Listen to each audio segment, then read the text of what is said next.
This is the Owens Recovery Science Podcast.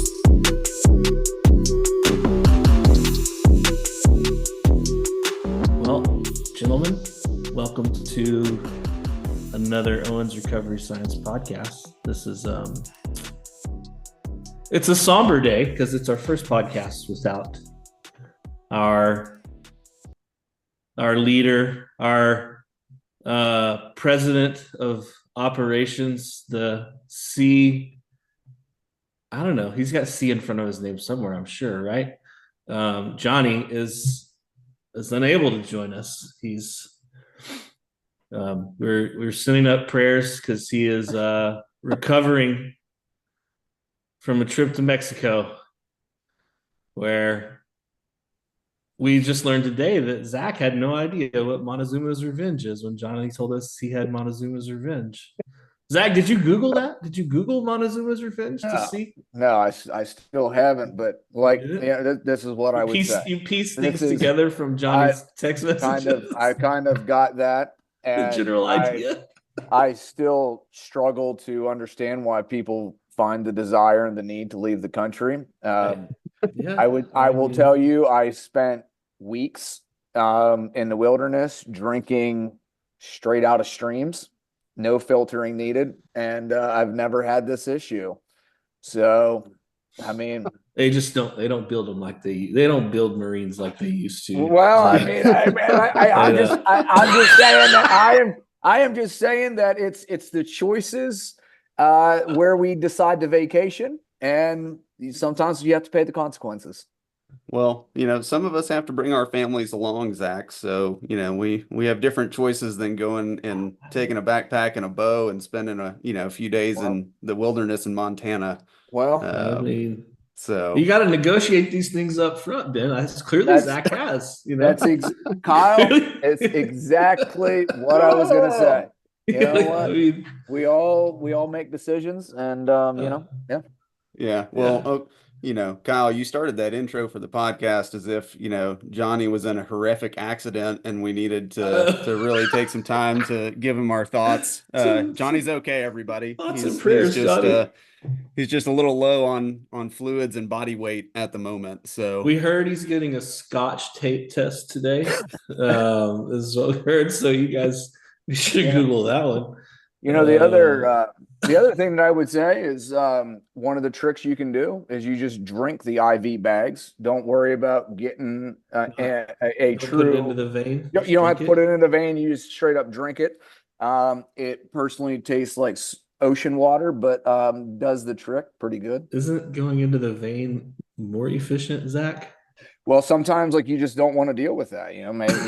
Maybe you have an aversion to needles. Maybe there's a reason why you don't want to get stuck. And I feel like there's got to be a story here. you just straight up drink. There's some sofa getting lit on fire military party story behind this right here.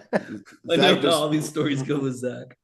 Zac just refills his Franzia wine bags with IV fluid so he can, drink that afterward. Yeah. Well, I just thought Johnny was skipping out since this is our first video podcast. Did I tell you guys that we're doing video now? No. Oh, weird. I'm so sorry. My bad. Probably should have told y'all that. I'm kidding. It's not really for those people that are going to hunt around looking for the video podcast. It's not actually a video podcast. I am wearing my Fuel Hunt hoodie sweatshirt from JJ Thomas. Thank you. Shout out Primal Physical Therapy in Philly. Or it's not actually Philly. What is it? It's got some weird name. It's called Bryn Mawr. Bryn Mawr. Yeah. Yeah. It's up just on the northeast side there, right by Villanova. Okay. Nice. Yeah, that's where the company's at too. Fuel Hunt. That's a Fuel Hunt company. Yeah, you give a shout out. Yeah, I'm not familiar with the Fuel Hunt company, but I like the swag. They put out some good stuff on Instagram, motivational stuff. Oh, okay. Yeah, that's what they're motivational people. Yep, I'll check them out. I will check them out. Well, gentlemen, welcome back. It's good to have you. It's been a minute. We we always say we're going to do more of these and frequently and then fail miserably. So this is us saying we'll try to do more of these podcasts more frequently, and we'll see if that actually happens. So going to talk about a couple papers today, both using endurance exercise. One was kind of interesting, we thought, because they sort of used RPE as a way of dosing exercise. Another was kind of cool because they looked at high and low volume, and so we've kind of thought maybe taking the two papers and sort of discussing them in parallel would help us kind of extrapolate, if you will, how our listeners might kind of use this information. So the first paper is got some folks Brennan Scott down at he's at Murdoch, right, in Australia, I believe. And Yep. then Dr. Smith is kind of the lead author there. And that paper is titled A Comparison of Physiological and Perceptual Responses to Fixed Power and Perceptually Regulated Cycling with and Without Blood Flow Restriction. And then this last piece, in trained cyclists, is a pretty important piece there, I would say, because not often do we get studies on trained individuals. And so sometimes that can kind of muddy those results, where now at least we can sort of assume that all of these folks are, similarly trained, as somewhat homogenous groups. So that's always nice to know. And the second paper we're going to talk about is out of Dr. Burr's lab up at University of Guelph. This came out in 2023. The Smith paper just came out literally like about 6 weeks ago, I think. Dr. Burr's paper, low and high volume blood flow restriction treadmill walking, both improve maximal aerobic capacity independently of blood volume. So I think we kind of talked about maybe hitting the Smith paper first, the one where they were breaking down based on power and RPE. Ben, you want to maybe describe what they did here and kind of tell our listeners what's shaking? Yeah. So, as you mentioned already, they had some trained cyclists. There were 12 people included in the study. They had them come in on different days and essentially created 4 different conditions. They did a fixed power cycling session first because they essentially said that they've got to do the fixed power first so they can use that as a way to create an RPE based model for the exercise. And so the training session itself was 10 minutes of cycling, and they trained at the first ventilatory threshold from a VO2 max, test that they had already done on the bike. So that fixed power training model basically came out to around 220 watts, which is a pretty good power to maintain for 10 minutes. It's probably going to give you some stress even for somebody that's trained. And then they had another session where they did that same fixed power with BFR added. So they were trying to maintain that 220 watts while cycling with BFR. And they used a fairly narrow cuff. It was a 5 centimeter wide cuff, and they were targeting 60% LOP from what I understand, but they used a Lineike equation to calculate LOP as opposed to actually measuring it, because kind of similar to what we've seen in other papers, if you're using a really narrow cuff, like 5 centimeters wide, you can't really get an LOP measure unless you go to a really high pressure.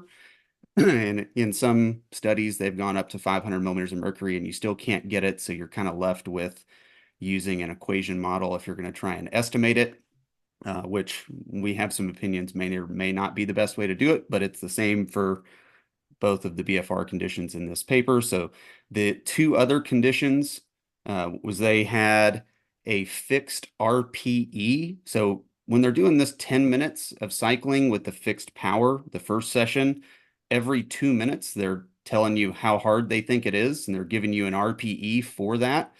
And so for this fixed RPE, they said, okay, you can adjust your power, but try and keep it similar to how it felt for the fixed power cycling session. And then you have that same idea, but with BFR. So again, you can adjust your power and adjust what you're doing on the bike as long as it feels the same as what you were doing as far as your RPE from that initial fixed power session. So they said every session has to be separated by at least 24 hours. I don't know that I saw exactly how far apart the sessions were actually done, but I would think personally for some of this, you might want more than that 24 hours between. They looked at a lot of things. They measured lactate. They looked at heart rate, respiratory rate, VO2, RPE, cuff discomfort, pain, and as we might expect, the highest heart rate, respiratory rate, and lactate and RPE and cuff pain were at the fixed power with BFR, because it would seem like that would be the hardest session to get through. And whenever they, let people regulate their own power with the BFR added, it seemed like they were able to get a lot of the similar, changes physiologically, while working at a lower power. And essentially they were able to regulate it to where it did feel very similar, but they did less overall work and potentially estimated a similar training session by regulating it themselves. I feel like I've missed some things. Maybe y'all can fill in some gaps there. Well, I was going to say, I think, I think we probably all do this, but, we look at a paper and we kind of look at the methods a little bit and we kind of go, okay, all right, I know at least a little bit of what they're probably going to find here. So, like, when you looked at these methods, Zach, what did you just immediately say? All right, I know that we're probably going to see this, and this. Like, what were your kind of initial thoughts when you were? Yeah, I think you look at it, right, and you're like, if you're going to base things off of RPE and then you try to objectively measure that, or it's like, say, how hard ultimately was this, and then what you see as power drops off within that BFR group. And so just to kind of bring that back to what Ben was saying, we have these groups. What basically we're going to cycle at a fixed power, or we're going to cycle at an RPE that is going to be increased every 2 minutes throughout that 10-minute period. That's based off that initial control power test. So if you're going at a fixed power, that means a certain level of resistance at a certain pace. That's right. And they had from the bike, and that has to stay. That's right. The goal for the subject is keep that constant, right? Yeah. And now we're adding BFR to that. So the fixed power with the BFR group, I think Ben said, was at 220 watts. And that is yeah, it's going to be pretty tough. I mean, you're definitely going to get into that, and they talk about that later on in the paper. But the group that's cycling at that at the RPE, what they found was the power dropped off by roughly 13% as they continued on, and there was a significant drop in power as they tried to maintain these RPEs, incremental increases throughout the 10 minutes. So you would suspect to see that just because the tourniquet is going to induce some fatigue. By inducing fatigue, you're not going to be able to generate the same amount of power. So that was the one. And then I think when you look at it from the context of the group that's cycling at a peak power, you're thinking like, okay, so these people with the cuff, we would suspect that they're going to work harder to maintain that peak, or that power that they're training at, like the first ventilatory threshold. And that's really kind of what the results ultimately showed. When you look at heart rate, respiration rate, lactate levels, they were the highest in the group that cycled with the tourniquet, or the condition with the tourniquet on at the peak power, or at that constant power, I should say, 220-ish watts. Yeah. One of the other things that I think, this makes me consider is also to use this model of, basing exercise off of an RPE and have it be somewhat consistent. You would need a fairly trained population like this, people that are very familiar with exercise discomfort. So that way they can give you a realistic estimation of how hard that exercise session is. And, they have an expectation going in that the bike should feel pretty uncomfortable. And as I go deeper into this, we should have a graded discomfort that comes with maintaining this level of work. Whereas if you tried to use the same model on somebody that's less trained, I think you're going to have a lot more variability in what that exercise session is going to look like. So maybe that Yeah, helps. I mean, I think obviously, right? I mean, I think we see that with any of these sort of rep max estimators, RPE scales, etc. The more trained, more familiar an individual is, the more accurate those measures get. But I think sometimes we make those comments, and um, the unfortunate thing that happens is people might hear, "Well, I shouldn't use that then because it's not as No. accurate," and that's not what I would be saying here. I might say, hey, look, hop on the bike. Um, I want you to pedal and you tell me, I would like you to get to this RPE of, let's just say it's 4. I'd like you to get to an RPE of 4. Here's what RPE is. You kind of explain it to them and sort of anchor it so they sort of know like how to guess it. And then once they pick, okay, I'm at a 4. Well, now you have objective measures. You have revolutions per minute. You know how much resistance is there in a bike, right? And so now we can just start working, into fatigue, if you will, right? So, you've kind of self-selected a workload intensity, if you will. And now I'm going to use what you selected to kind of make you tired and keep sort of progressing. And then, the other thing that's going to happen over time is as you work with that person, they're going to get better at doing RPE. Yep. And they're going to be more and more accurate with how they're sort of self-dosing, if you will. So Yeah. Well, and their benchmark is going to change, right? I mean, that's the other thing that we know about that repeated bout effect. And, the other thing that I didn't mention when going over the study their is that benchmark is going to change. A little too wordy. Dumb it down for me, Ben. I think what you're saying is they're going to get kind of used to discomfort. So they're not yeah, going to perceive the discomfort as great, which is something that Lineker showed when he tried to do and why we, kind of the get so estimated irritated when tightness people thing. start talking Yeah. about RPE and tightness of a band. It's like, well, yeah, but Jeremy also showed that if you just do it a second time, people almost get to full occlusion and they call it 7. Yeah. So Right.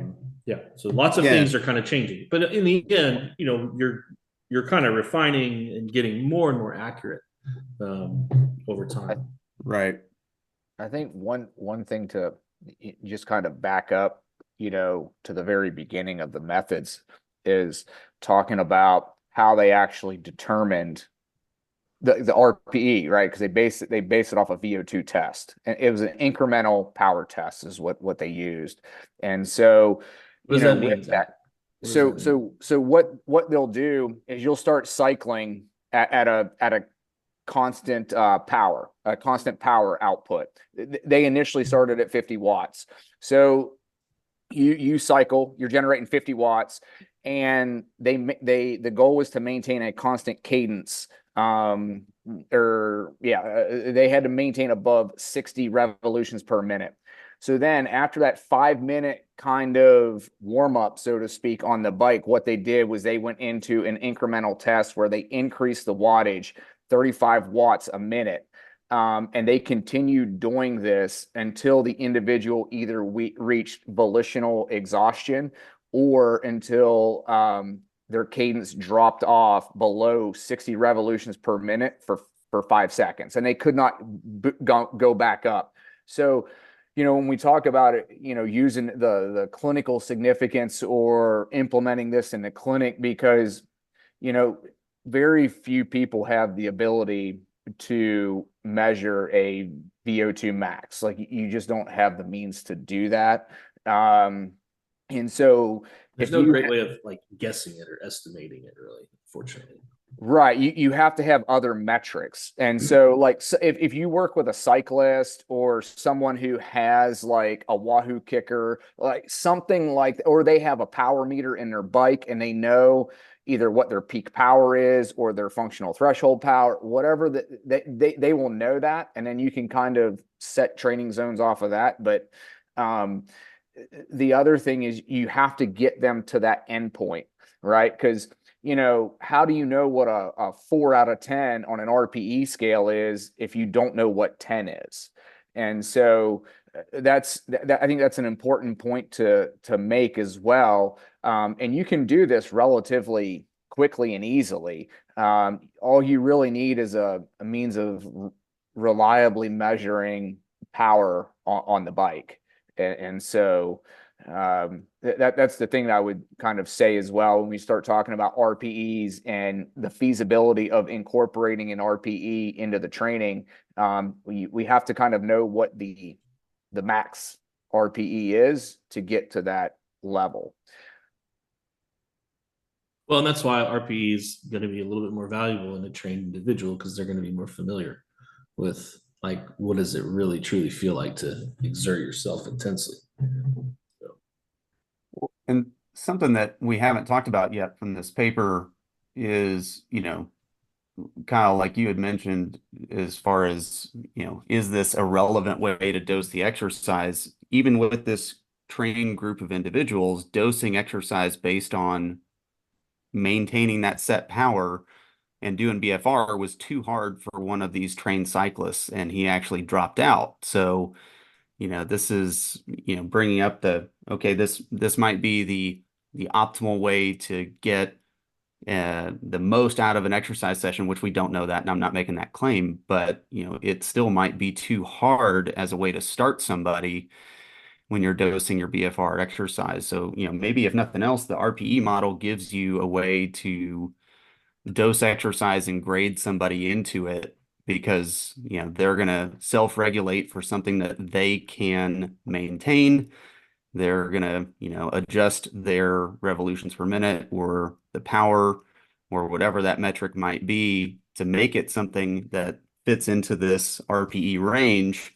And then as they get more accustomed to it, the same amount of work is going to be a lower RPE, so they can ramp it up a bit. And maybe that gives us a way to grade into something like the endurance-based BFR, which we still don't have great information on how to do it at this point with, what is our optimal pressure? What is our optimal power? Whatever that metric might be for how we're going to dose it. It's been a lot of experimenting with, what do people tolerate and how do we make this a useful exercise session? And this paper really didn't help us sort any of that out. No, it didn't. Either. It didn't give us a lot, but and they did bring up that the fixed RPE with BFR looks like it's giving you something similar to that kind of control training at a set power while doing a lower workload, which is similar to what we see with other BFR papers. Okay, you're getting a similar thing with less total work when you're doing BFR. So then that, at least kind of fits into what we already know. And then just to clarify for everyone listening, when we say trained cyclist in this paper or trained individuals, because they use cyclists and triathletes, they provided their VO2 numbers. So their average age was 40 years old, and their VO2 max, relative VO2 max was 52.8, plus or minus 3.6 milliliters per kilogram per minute, with a peak power of 372. So for anyone, wondering what was categorized as quote unquote trained, those were the kind of means that of the subjects in the paper. And they did, so I didn't pick up on this until you just said that, Zach, but they had a peak power of 372, you said. That's just kind of the average across the sample size. That's right. Then they really kind of didn't even individualize the power, the fixed power that each individual was working at, right? It sounds like they took the power that everybody worked at from their average number, I'm guessing. They took like a percentage of that or something. How did they land on that 200, No, 220? I think they did it individualized because they have they a standard they deviation for that number they of the did. set training power. It was Okay, so 217 not plus or everybody minus trained. 27. Yeah, so So I think Okay, so that's not that everybody was trained at the same that power. They that trained was at the different. mean, but yeah. that That was the 20 was the Kyle. mean. Okay, That was that power was associated with the power at the first ventilatory threshold. So wherever that person's that's right.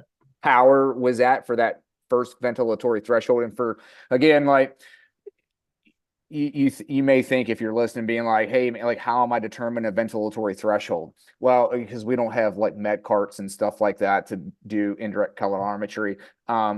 Basically, that first ventilatory threshold is when the individual is unable to able to talk in complete sentences, but they're able to string words together. So they can still talk through the exercise. They're starting the respiration rates are starting to increase. The workload is starting to increase. It's starting to tax them a little bit, but they're still able to converse and communicate.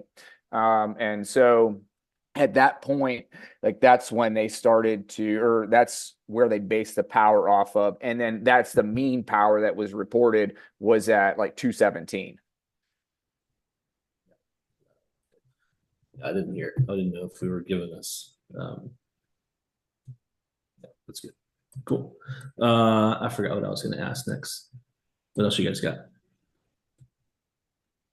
That's about it. I mean, the Yeah. other thing that we haven't talked about was lactate, which, kind of seemed similar to what I would expect. It's the highest in the BFR and set power group. Yep.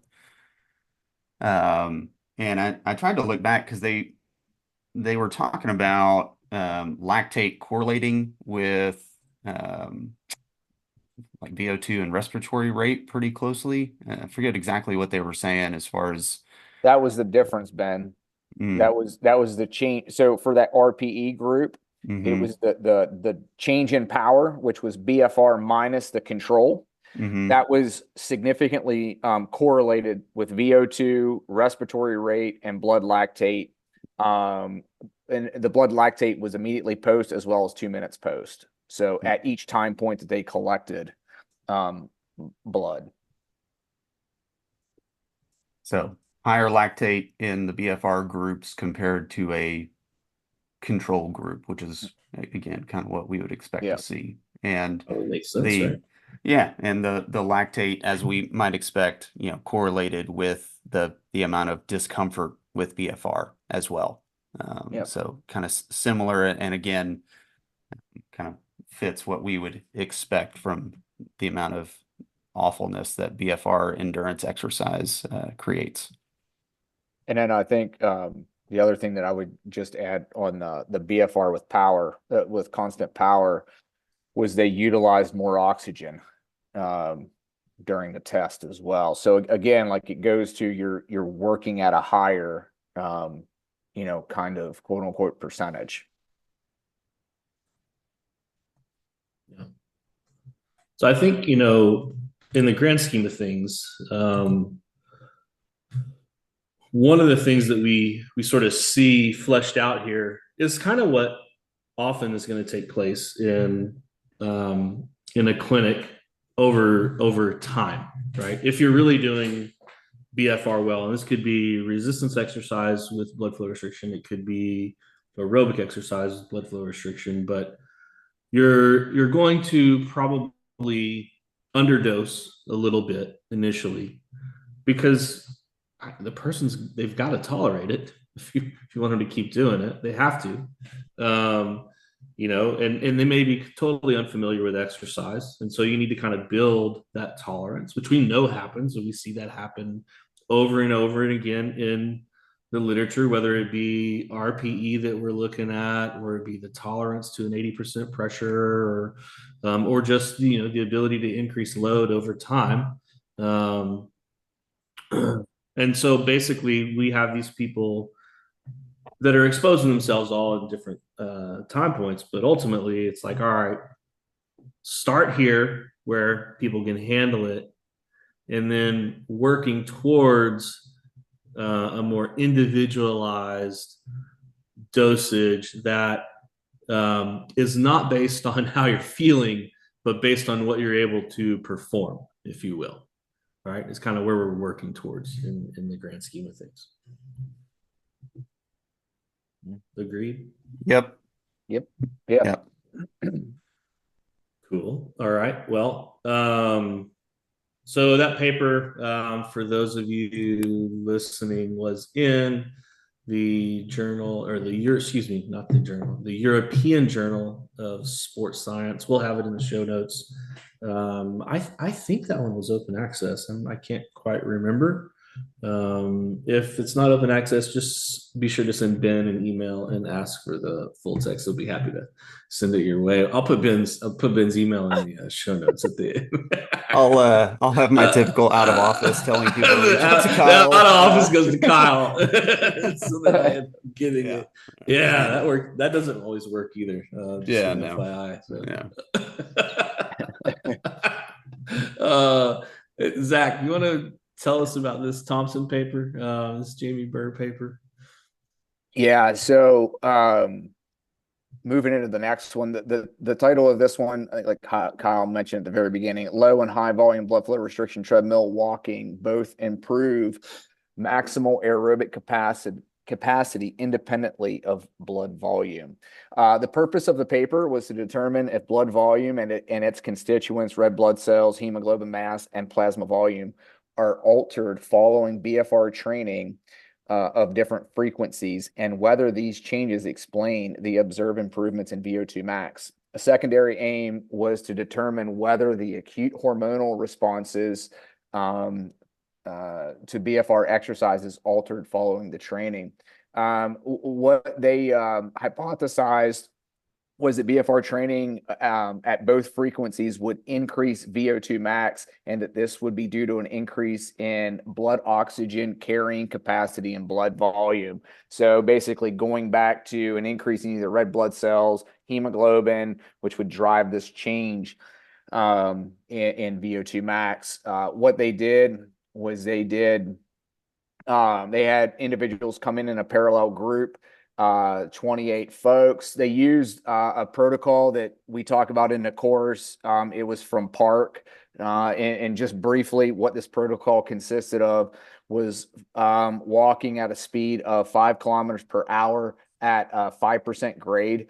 And they performed 5 intervals of 3 minutes walking with 1 minute rest. The tourniquets were inflated to 100% limb occlusion pressure. And they remained inflated during the rest period. Individuals just stand on the side of the treadmill during that rest. Outcome measures that were looked at was changing the VO2. This was assessed bi-weekly. And then hemoglobin mass, which was assessed or lab draws were assessed at baseline and post-training. The conditions, we have a control group that's just literally going to walk on the treadmill 2 times a day, 5 days a week for 4 weeks. This translated to 37 sessions because whenever they did testing in the bi-weekly part, they missed a morning session. And then there was a BFR group that trained at the high volume. That was the same as the control group, treadmill walking twice a day, 5 days a week for 4 weeks. Again, 37 total sessions. Cuff was inflated 100% LOP. Then we have a low volume BFR group. They walked on a treadmill twice a week for 6 weeks, total of 12 sessions with the same kind of cuff inflation protocol. Outcome measures that were looked at. This was really interesting because when they looked at VO2, they looked at VO2 in the context of single leg as well as double leg. And so single leg was performed at baseline and at the post-training. Double leg was performed at baseline every 2 weeks and then again at the end. So when they tested both, so at baseline and then post-training, single leg was tested first, then they waited 5 minutes, and then they tested the double leg.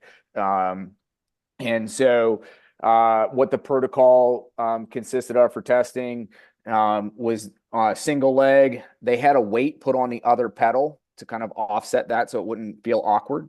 And they did 2 3-minute stages, one at 100 watts and the second at 120 watts. Then they follow that up with a 20-watt increment in every minute until the individual is unable to maintain the cadence.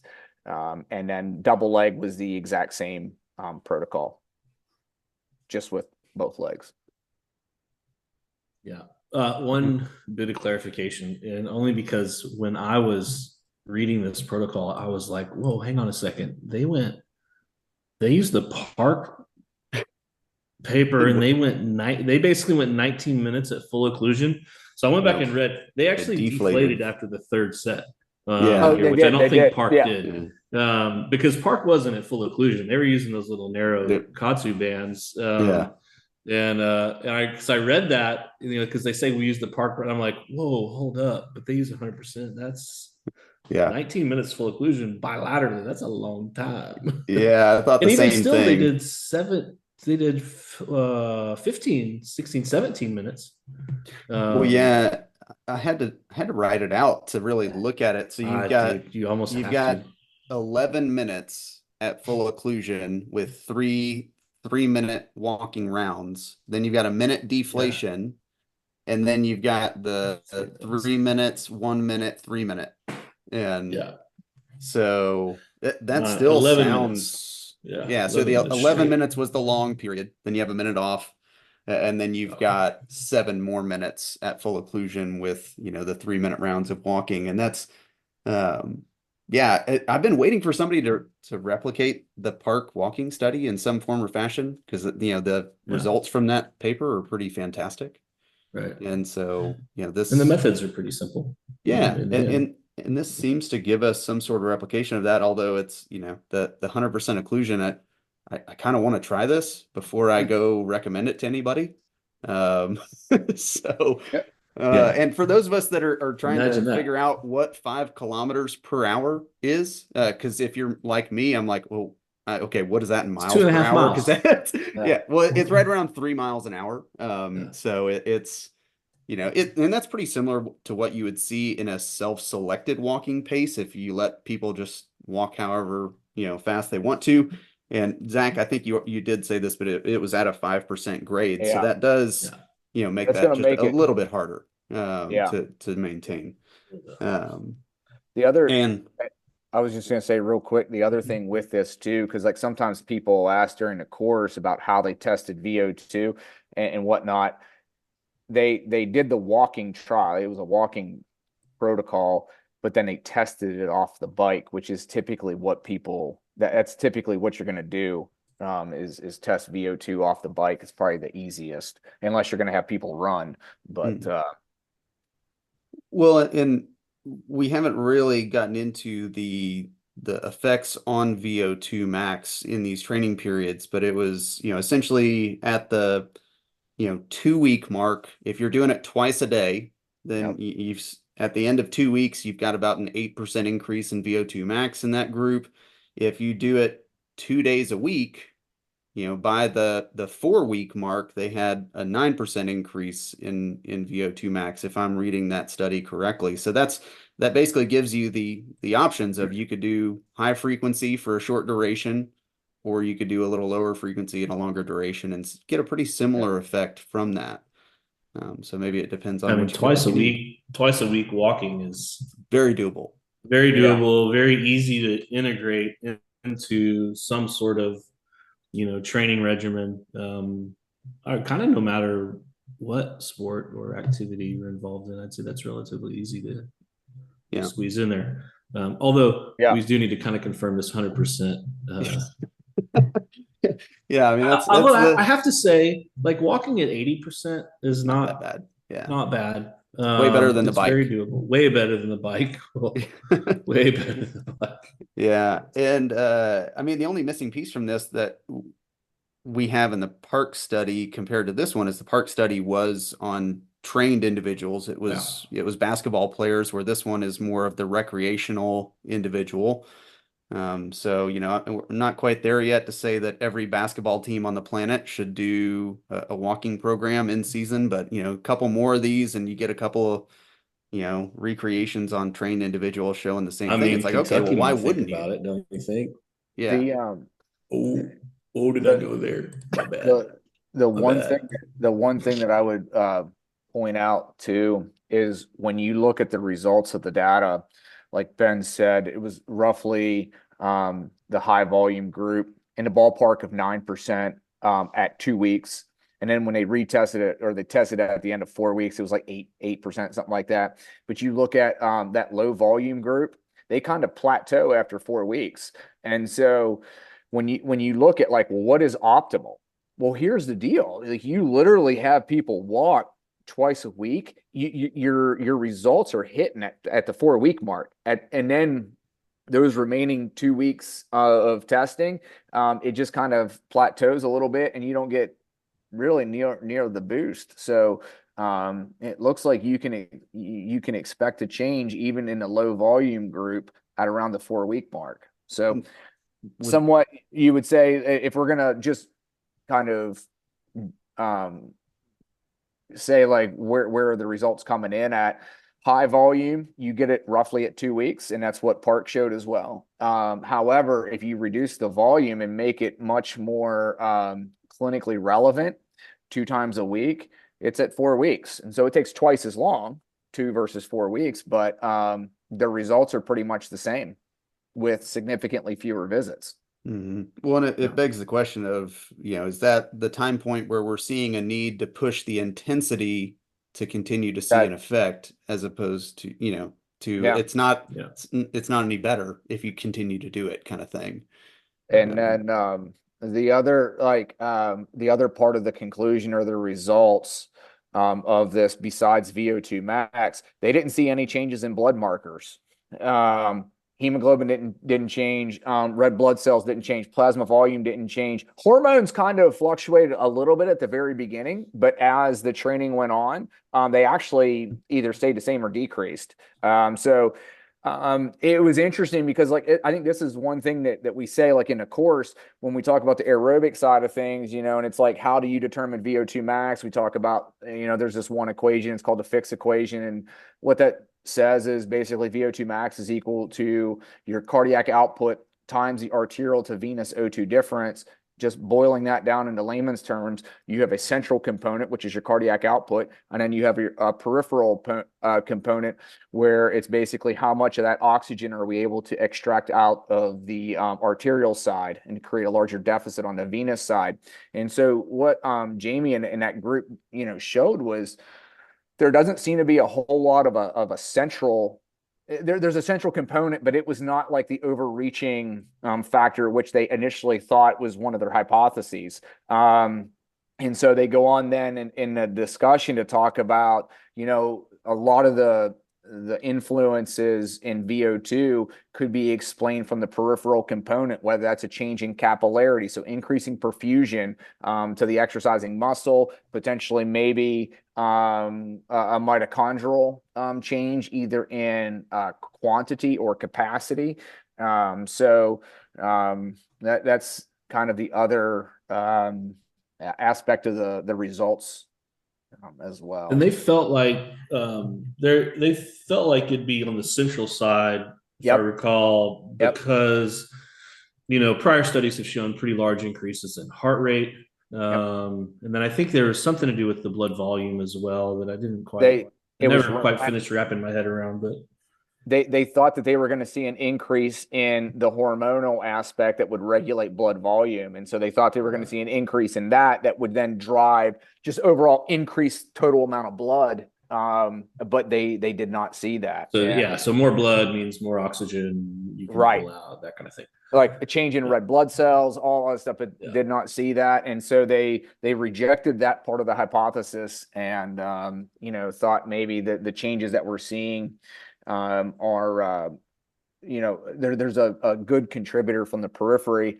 And I think too, that's one of the things that I tell people, if you're worried about VO2 when you ride the bike, because this is a really important thing to remember and consider with BFR, is all these studies are done cuffs worn bilaterally. And I think that potentially goes to a central component when you talk about the reduction in blood volume back to the heart, change in stroke volume, increase in heart rate, all that stuff. But then also too is you're going to get those peripheral changes in both legs.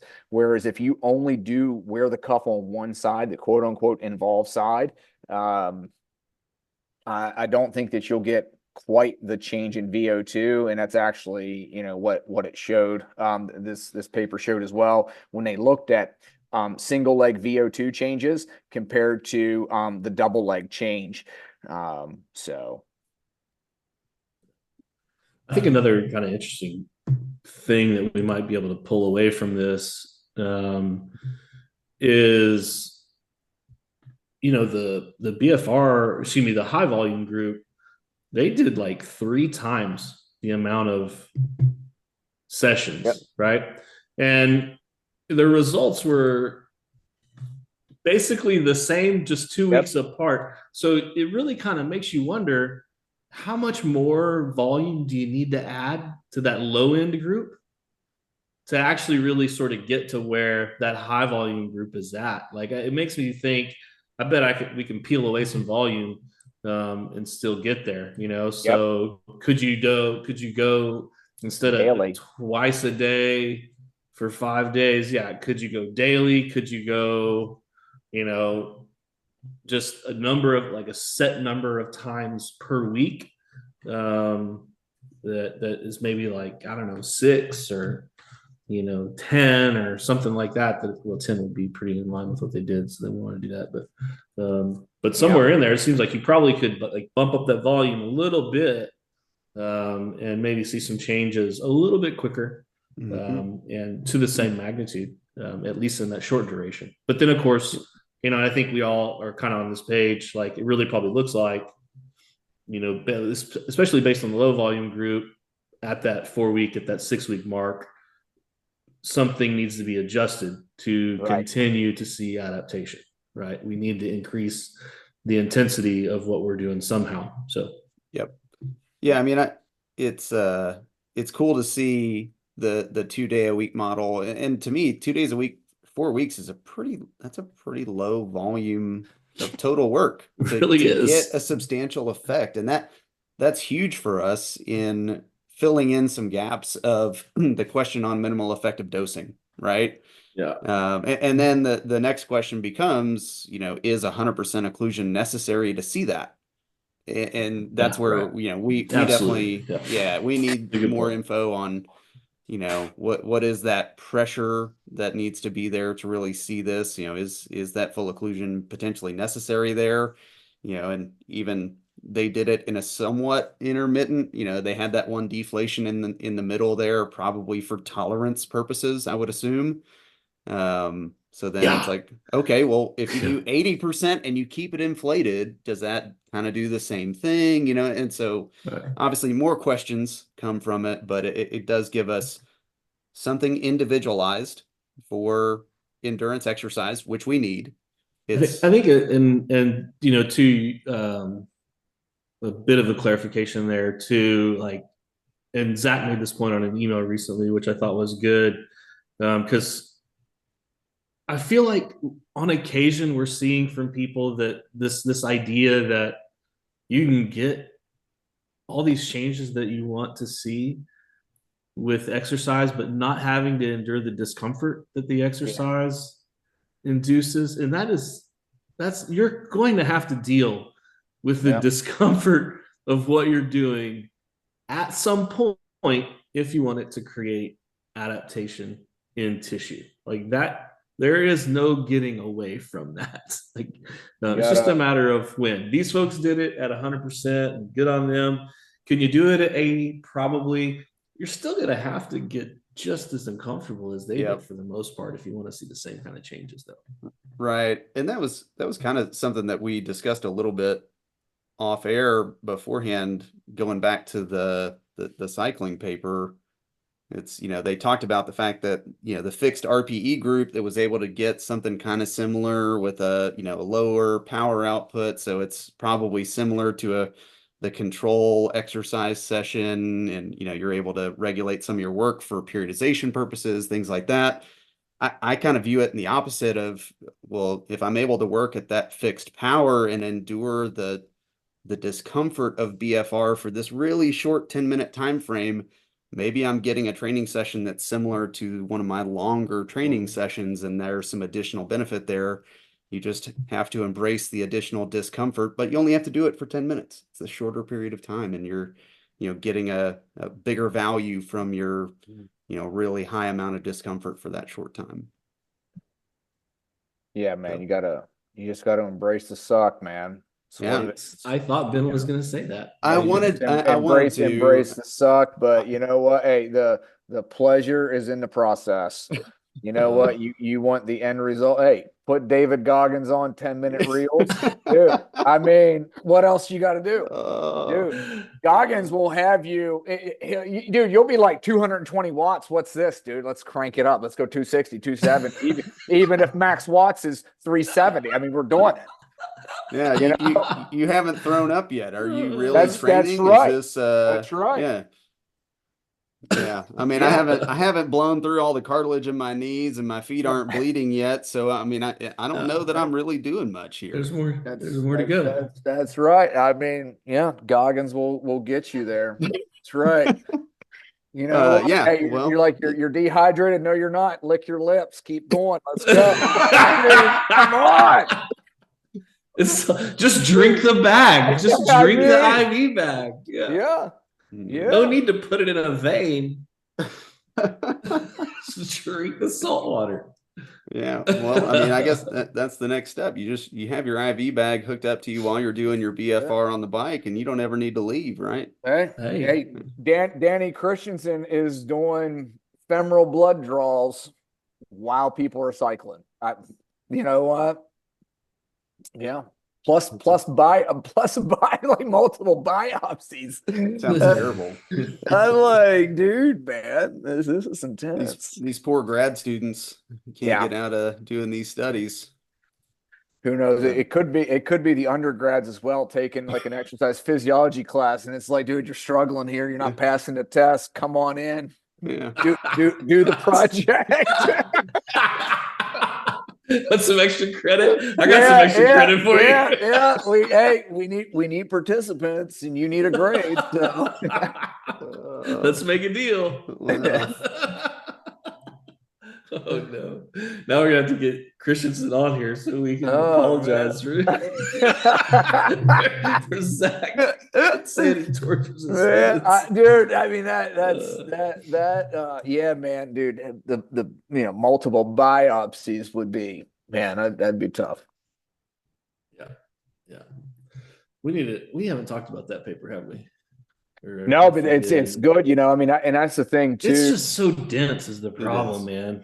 But I think the thing of it is, depending on the population, man, the one that he came out with recently about the ability to buffer hydrogen ions is going to be huge. The military, that is the deal. And if we can buffer hydrogens, maintain like pH within that fiber, dude, that's going to be the deal with these guys. Yeah. So embrace the suck. Where does that come from? Embrace the suck. That's military stuff there, buddy. Yeah. Well, I mean, who invented it? That's a good question, just Kyle. The military in general? Like, what's the origin? Do you know? I mean, I'm pretty sure I've seen it on T-shirts and bumper stickers before. I wanted the back of our shirt to say "Embrace the Suck," but it sounded like "Earn Your Deflate" was more marketable. But Black Rifle Coffee maybe Company not gets copywritten. That might have been another issue. We'll say that it was the United States Marine Corps Reconnaissance Group. Somehow I knew it was going to come back to Zac's group. What we would say, and everyone else just stole it because it sounded so damn good. That's what the SEALs do. That's all the SEAls do, man. Is they just they hijack it. They hijack it, and then they market it, and then they market Zach, it. Look, that's what I they hear do. black helicopters outside your house right now, dude. Yeah. Oh man, military banter. Zach can only say that because he's from a department of the Navy. So it happens to be the men's department, by the way. Unreal. I said that to a Navy guy in a course a little while ago, and I had I don't think people got it, and I had to clarify what that actually meant for the non-military people. But yeah. Funny. Yeah. Well, fellas, that was good. Anything final thoughts on these papers? Final, just sort of over 30,000 foot view takeaways kind of thing? Yeah, I think the big takeaway, especially from the paper from Jamie Burr's group, is if you want this change in aerobic capacity and it has to be fast, you have to increase the frequency. However, if you have a little bit longer of a duration that you want to see this change, you can significantly reduce the volume back. And it appears that at 4 weeks is where the result will come in. It's going to be comparable to what you get with a higher volume in a shorter period of time. And then we've all talked about, it appears after that 4-week mark, something has to change with your training. You either have to increase the intensity, something has to change for that. And then, with the first paper, you can somewhat early on base your effort, so to speak, or what you're training at based off an RPE. But I think to kind of get those gains that you ideally want to see, you're going to have to objectively start to measure stuff and then base your training loads off of those objective measurements, whether that's a VO2 max, whether that's off power, whatever you're going to use. I would say those are probably the big takeaways. Yeah. I mean, I don't have a whole lot to add beyond what Zach already said. I think the interesting thing to me, and this is not the takeaway, but an interesting question is, if you can get away with 2 days a week for your 4 weeks, I wonder for that very high frequency group, would you start to see the changes earlier if it was measured earlier? If you're looking at the same total number of sessions, maybe end of that first week, early in the second week, are we starting to see that change for the similar total amount of work compared to that lower frequency group over that longer period of time? So almost take a midweek measurement rather than an end of week measurement. Yeah. Right. Yeah. I mean, and obviously that's hard to pull off because, with the research, they do the testing in these different time periods because it's hard to get people in enough times to really look at all the things that you want. So, but that would be a really interesting question to try and answer. If you follow their model, you just do it on Wednesday instead of Friday, right? Yeah. Give you that time point. Although I think you also kind of have to go, all right, well, we are still talking about a study with 28 subjects. Yeah. So not huge numbers. You almost kind of want to replicate that and make sure that's really truly a thing, and then kind of go from there. So but with that said, Kyle, if you cross-reference that with the Park paper, you get similar numbers. Magnitude of the change is pretty similar. So there's that. You're right about that. There's 11.5% out of the Park paper and 9% at 2 weeks. And so, I mean, it's definitely in the ballpark. And you're talking two completely different demographics of individuals too. Well, and the Park paper is at what we assume a much lower percentage of occlusion. Yeah. Because they're using the narrow, kind of elastic style of cuff that isn't going to give you 100% LOP or anything close to it. So then that kind of adds to the question of how much pressure is really necessary to get these effects. So for sure, more questions than answers. Always. That's always the deal, right? That's the standard conclusion of every research paper. more research is needed. Yep. All right, y'all. Well, thanks for joining us. Next time, we'll see if we decide to let Johnny back into the chat. Maybe we just don't send him the Zoom and we just do it ourselves. But at least he'll be like 12 pounds lighter next time you hear from him. Yeah. Well, there's a lot more of us talking when Johnny's not here. I realize that. More of us talking. Yeah. Yep. Yeah. Feel better, Johnny, if you do ever listen to this, Yeah, that's the beauty. He doesn't.